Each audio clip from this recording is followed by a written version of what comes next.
Hello friends, स्वागत है आप लोग का हमारे यूट्यूब चैनल अर्चना ऑनलाइन क्लासेस में। तो आज के इस वीडियो में हम आप लोग को बिहार बोर्ड मैट्रिक एग्ज़ाम 2025 के लिए साइंस के यानी कि साइंस के आपके फिज़िक्स के लाइट जो चैप्टर है उससे यहाँ पर हम ऑब्जेक्टिव क्वेश्चन को लेकर आए हुए हैं। तो ये हमारा जो है ऑब्जेक्टिव क्वेश्चन, इसमें हम कुल 10 ऑब्जेक्टिव हम लाए हैं आपके लिए। तो चलिए स्टार्ट करते हैं आज के इस वीडियो को।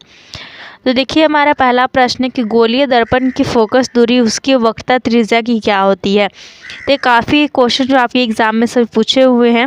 तो एफ इज इक्वल टू आपको याद रखना होता है r/2, जहाँ पर एफ हमारा फोकस दूरी होता है, आर होता है वक्रता त्रिज्या। ओके, तो यहाँ पर क्वेश्चन हमारा कि जिसकी जो फोकस दूरी होती है वक्रता त्रिज्या की क्या होती है। देख सकते हैं हमारा फोकस दूरी जो वक्रता त्रिज्या की क्या है, वक्रता त्रिज्या हमारा आर है। इसको आप इस टाइप से लिख सकते हैं r गुना 1/2। तो वक्रता त्रिज्या का आधा है, तो इसलिए हमारा इसका ऑप्शन ये सही हो जाएगा।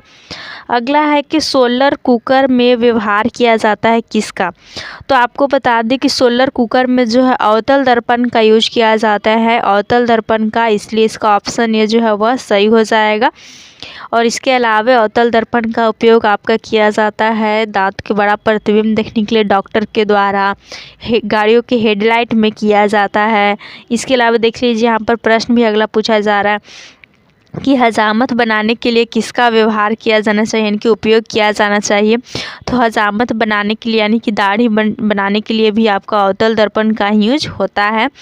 और अगला प्रश्न देखते हैं। तो मोटर चालक के सामने दर्पण लगा होता है जिसे कि हम लोग साइड मिरर भी कहते हैं। ये कौन सा दर्पण होता है, तो ये आपका उत्तल दर्पण होता है। इसका ऑप्शन सी जो है वह सही हो जाएगा। तो आपको याद रखना है साइड मिरर के रूप में उत्तल दर्पण का उपयोग होता है। ओके, इसके अलावा नेक्स्ट प्रश्न है कि सर्च लाइट का परावर्तक सतह क्या होता है। तो सर्च लाइट का परावर्तक सतह आपका अवतल ही होता है, अवतल दर्पण का ही बना होता है। तो इसका ऑप्शन बी सही हो जाएगा। इसके अलावा आपका जो टॉर्च होता है, टेबल लैंप होता है, सभी में अवतल दर्पण ही लगा हुआ होता है। और ये आपको काफ़ी महत्वपूर्ण क्वेश्चन करवाए जा रहे हैं। अगर आपको इसको कर लेते हैं तो आपके जो यहाँ पर फिजिक्स में जो भी लाइट से चैप्टर मतलब इससे कोई भी ऑब्जेक्टिव आएंगे तो आपको जो इससे बाहर कोई नहीं आएगा। ओके, तो आप इसको ज़रूर अच्छे से पढ़ लीजिए। देखिए, अगला है कि अवतल दर्पण में प्रतिबिंब को बड़ा और आभासी बनाने के लिए वस्तु को हमें कौन से स्थान पर रखना चाहिए। तो प्रतिबिंब हमारा बड़ा बने और काल्पनिक बने, तो इसके लिए फोकस के अंदर जो वस्तु को रखना चाहिए, तो इसलिए उसका ऑप्शन बी सही हो जाएगा। अगला है कि दाढ़ी बनाने के लिए जो हमारा उपयुक्त गोलीय दर्पण है जिसे कि हम लोग अवतल दर्पण का यूज करते हैं, तो सीधा प्रतिबिंब प्राप्त करने के लिए चेहरे को कहाँ रखना चाहिए। तो आपको इसमें थोड़ा सा सोचना है कि दाढ़ी बनाने के लिए हम तो अवतल दर्पण का यूज करते हैं, और अवतल दर्पण में तो हमेशा क्या होता है, उल्टा प्रतिबिंब ही बनता है। केवल एक ही ऐसी स्थिति है जिसमें कि सीधा प्रतिबिंब बनता है, और वो स्थिति हो जाता है जब वस्तु जो हमारा क्या होता है ध्रुव और पी यानी कि पोल यानी कि ध्रुव और फोकस के बीच में स्थित हो। देख सकते हैं यहाँ पर डी ऑप्शन हमारा कि दर्पण के मुख्य फोकस और ध्रुव के बीच हो वस्तु, चेहरा हो यानी वस्तु हो। तो इसलिए इसका ऑप्शन डी सही हो जाएगा।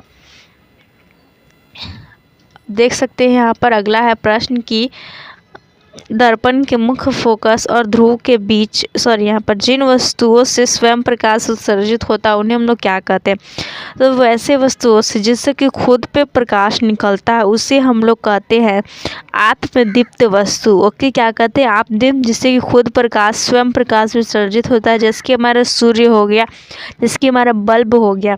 इसके अलावा अदीप्त वस्तु हो जाता है जो कि दूसरे वस्तु के मतलब प्रकाश का यूज करता है, जैसे कि हमारा चंद्रमा हो जाता है। अगला है आपका प्रकाश की किरणें गमन करती है कैसी रेखा में। तो प्रकाश की किरणें गमन करती है सदैव सीधी रेखा में। इसका ऑप्शन है सही हो जाएगा। अब नेक्स्ट प्रश्न यहाँ पर देख सकते हैं पूछा जा रहा है कि समतल दर्पण में क्या होता है। तो हमारा कोई भी यहाँ पर पूछा जा रहा है आपतन कोण परावर्तन कोण के बराबर नहीं आता है। तो दर्पण में आपका कोई भी दर्पण हो, यहाँ पर सदैव हमने परावर्तन के नियम से पढ़ा है कि आपतन कोण परावर्तन कोण के बराबर होता है। तो समतल दर्पण में भी यही रूल होगा।